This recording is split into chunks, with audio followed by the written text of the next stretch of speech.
മുൻവർഷങ്ങളിൽ ഉണ്ടായതുപോലെയല്ല ഇത്തവണത്തെ തെരഞ്ഞെടുപ്പ് ഫലം ഉണ്ടാവുക എന്നാണ് UDF ക്യാമ്പുകൾ ആവർത്തിച്ച് പറയുന്നത്. ഏറ്റവും ഒടുവിൽ ഇന്നലെ കടപ്പുറത്ത് നടന്ന മഹാറാലിയോടുകൂടി പ്രവർത്തകരിലും നേതാക്കളിലും ആത്മവിശ്വാസം വർദ്ധിച്ചിട്ടുണ്ടോ എന്നുകൂടി നേതാക്കൾ പറയുകയാണ്. കഴിഞ്ഞ തെരഞ്ഞെടുപ്പിലെ ഫലം നോക്കിക്കഴിഞ്ഞാൽ ഇടതുപക്ഷത്തിന്റെ വിജയത്തിൽ വലിയ അടിത്തറ നൽകിയ ജില്ലയാണ് കോഴിക്കോട്. 13 സീറ്റുകളാകെ അതിൽ 11 LDF ജയിച്ചതാണ്, 2 മാത്രമാണ് UDFിൻ്റെ കൈകളിലേക്ക് എത്തിയിരുന്നത്. എന്നാൽ ഇപ്പോൾ ഇത്തവണത്തെ മത്സര ചിത്രവും അന്തിമമായിട്ടുണ്ട്.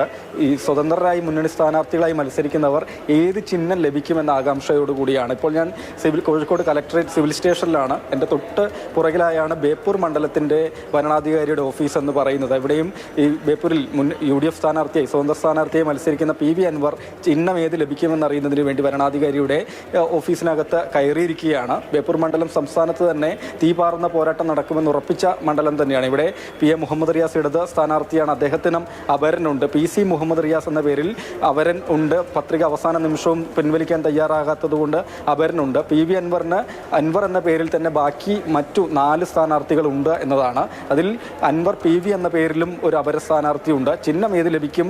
ഈ വോട്ടർ പട്ടികയിൽ PV അൻവറിൻ്റെ UDF സ്ഥാനാർത്ഥി അൻവറിൻ്റെ പേര് 6ാം സ്ഥാനത്താണ് വരിക എന്നുകൂടി ഏകദേശം മനസ്സിലാകുകയും ചെയ്തിട്ടുണ്ട്. തൊട്ടടുത്ത എലത്തൂരിലേക്ക് പോയി കഴിഞ്ഞാൽ AK ശശീന്ദ്രൻ അവിടെ വീണ്ടും ജനവിധി തേടുന്നുണ്ട്. NCP SP എന്നാണ് AK ശശീന്ദ്രൻ്റെ ഇപ്പോഴത്തെ പാർട്ടിയുടെ പേര്, അതായത് ശരത് പവാർ വിഭാഗം എന്നത്. അപ്പോൾ അവിടെ NCPയിൽ നിന്ന് തന്നെ അജിത് പവാർ വിഭാഗത്തിൽ നിന്ന് PK ശശീന്ദ്രൻ എന്നൊരു സ്ഥാനാർത്ഥി കൂടി അവിടെ ജനവിധി തേടുന്നുണ്ട്. കഴിഞ്ഞ തവണ AK ശശീന്ദ്രൻ മത്സരിച്ച് വിജയിച്ച ക്ലോക്ക് ചിഹ്നം ഇത്തവണ NCP അജിത് പവാർ വിഭാഗത്തിൽ നിന്നുള്ള PK ശശീന്ദ്രനാണ് ലഭിച്ചിട്ടുള്ളത്. അതൊക്കെ ജനങ്ങളിലേക്ക് എത്രത്തോളം എത്തും എന്നതൊക്കെ ഉറ്റുനോക്കുന്ന കാര്യം തന്നെയാണ്. ഒപ്പം കുന്നമംഗലം, കൊടുവള്ളി, കോഴിക്കോട് സൗത്തിലൊക്കെ ഇവിടെ ഇടത് മുന്നണി സ്ഥാനാർത്ഥികൾ സ്വതന്ത്രരായാണ് മത്സരിക്കുന്നത്. അപ്പോൾ ഏത് ചിഹ്നമാണ് ലഭിക്കുക എന്നത് വളരെ പ്രധാനമാണ്. അതുകൂടി ഏതായാലും ചിഹ്നം അലോട്ട് ചെയ്യുന്ന നടപടികളും ആരംഭിച്ചിട്ടുണ്ട്. വലിയ വിജയം ആവർത്തിക്കാൻ കഴിയുമെന്ന പ്രതീക്ഷ ഇടതുപക്ഷം പങ്കുവെക്കുന്നുണ്ട്. പല സീറ്റുകൾ പിടിച്ചെടുക്കുമെന്ന് UDFും ആവർത്തിക്കുകയാണ്. അതാണ് ഈ കണക്ക് പറഞ്ഞത്. കഴിഞ്ഞ തവണ 11-2 ആയിരുന്നെങ്കിൽ ഇത്തവണ അതിൽ വലിയ മാറ്റം വരും. കോൺഗ്രസിനെ സംബന്ധിച്ച് വർഷങ്ങളായി ഒരു സീറ്റ് പോലും ലഭിക്കാത്ത ജില്ലയാണ് കോഴിക്കോട്.